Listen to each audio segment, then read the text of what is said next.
Guys তোমরা আগে আমার গেম প্লে দেখো। ও ভাই sub, only red number shotgun দিয়ে।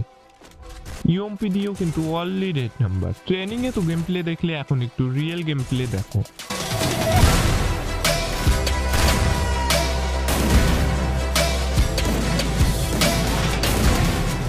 সো হোয়াটসঅ্যাপ গাইস, কেমন আছো তোমরা? আশা করি প্রত্যেকে অনেক বেশি ভালো আছো। তো তোমরাও কিন্তু এরকম গেম প্লে করতে চাও, বাট তোমাদের মোবাইল ল্যাগ দেওয়ার কারণে অথবা অন্য কোনো কারণে তোমরা এরকম গেম প্লে করতে পারো না। আমাদের গেমের মধ্যে কিন্তু প্রচুর সেটিং আছে, হয়তো বা তোমরা কিছু সেটিং অফ করে রেখেছো, আবার কিছু সেটিং অন করে রেখেছো, যার কারণে তোমাদের মোবাইল ল্যাগ দিচ্ছে, তোমাদের হাইপিং সমস্যা হচ্ছে। তো আজকের আমার এই ভিডিওতে তোমাদের এমন কিছু গেমের সিক্রেট সেটিং দিতে চলেছি, সেই সেটিং গুলোকে ঠিকঠাক ভাবে করলে তোমাদের হাইপিং সমস্যা, ল্যাগ সমস্যা অথবা তোমরা যে গেমের মধ্যে হেডশট মারতে পারছো না, সেই প্রবলেম গুলো একদমই সলভ হয়ে যাবে। তার জন্য কিন্তু ভিডিওটি সম্পূর্ণ মনোযোগ সহকারে দেখতে লাগবে আর সেটিং গুলোকে ঠিকঠাক ভাবে করতে লাগবে। সেটিং গুলোকে তো দিব, বাট তার আগে যারা যারা চ্যানেলে নতুন এসেছো তারা সাবস্ক্রাইব করে দিয়ে পাশে দেখো নেক্সট ভিডিওগুলি সবার আগে দেখার জন্য। আর এই ভিডিও লাইক মাত্র 100, তো সবাই যদি একটি করে লাইক করে দাও, খুব ইজিলি লাইক গেমটি পূরণ হয়ে যাবে। ওকে, তো গাইস সবার প্রথমে সেটিংটি স্টার্ট করছি কন্ট্রোল সেটিং থেকে।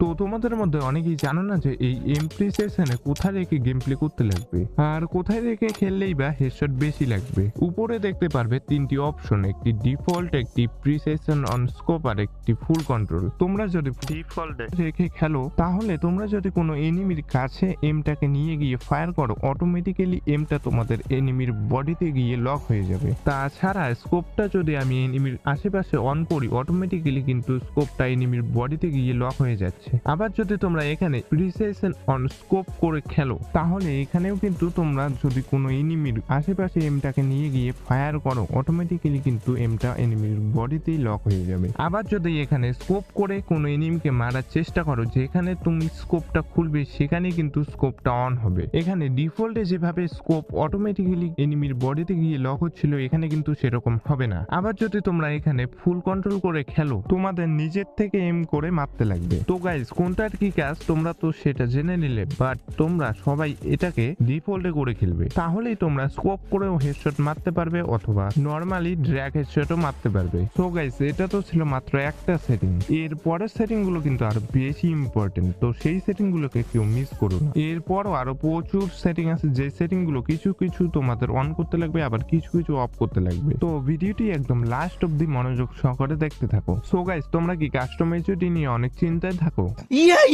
আর এমন হয়তো তোমাদের সাথে অনেকবারই হয়েছে, তোমার মোবাইল তোমার বন্ধুকে হয়তো খেলতে দিয়েছো, তোমার কাস্টম এইচডির উপরে তার কাস্টম এইচডি বানিয়ে নিয়েছে, তারপর তোমরা চিন্তায় পড়ে যাও যে আগের মতো হুবহু সেম কাস্টম এইচডি কিভাবে আবার বানাবো। তো গাইস চিন্তার কোনো কারণ নেই, গেমের মধ্যে এমন একটি সেটিং আছে, সেই সেটিংটি অন করে রাখলে তোমাদের কাস্টম এইচডি যত ইচ্ছা তত আউলাও না কেন, এখানে এসে শুধু একবার ক্লিক করবে, তোমাদের হুবহু আগের সেম কাস্টম এইচডি এসে যাবে। তো এই সেটিংটি করে রাখার জন্য তোমরা গেমের অ্যাকাউন্টস বেসিকে চলে আসবে। আসার পর এখানে ডান সাইডে খেয়াল করলেই দেখতে পারবে একটি আপলোড, একটি ডাউনলোড। তো এখানে এসে শুধু আপলোডে করে রাখবে, বাকি তোমাদের কাস্টম এইচডি যদি এলোমেলো হয়, তারপর এখানে এসে আবার ডাউনলোড করে নেবে, হুবহু তোমাদের আগের কাস্টম এইচডি এসে যাবে। এই সেটিংটা কিন্তু ভীষণই ইম্পর্টেন্ট।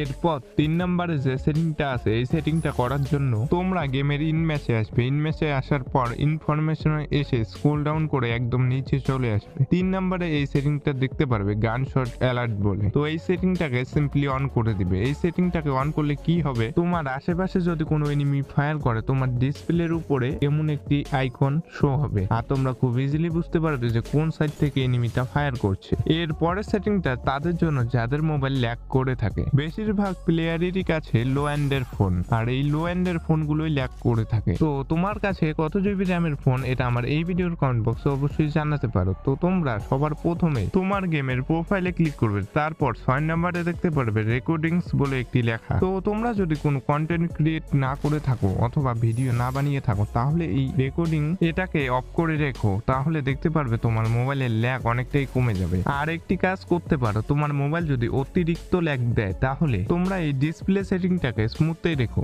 আর আপডেটের পর আরেকটি নতুন অপশন দিয়েছে, তোমরা যদি স্মুথে রেখেও স্ট্যান্ডার্ডের মতো ইফেক্ট দেখতে চাও, তাহলে এই কালেকশন স্পেশাল ইফেক্টটাকে অন করে রেখো। আর তোমাদের মোবাইল যদি 1 GB 2 GB 3 GB র্যামের হয়ে থাকে তাহলে এই হাই এফপিএস টাকে নরমালে করে রেখো, তাহলে তোমাদের মোবাইল হিট কম হবে আর ল্যাগ কম করবে। আর যদি তোমাদের মোবাইলের র্যাম 4 GB 6 GB হয়ে থাকে তাহলে এই হাই এফপিএস টাকে ইনহ্যান্সে করে রেখো। আবার যদি তোমাদের মোবাইলের র্যাম 8 GB 12 GB অথবা তারও বেশি, তো তোমরা এই হাই এফপিএস টাকে হাইয়ে করে রেখো সবসময়। ওকে।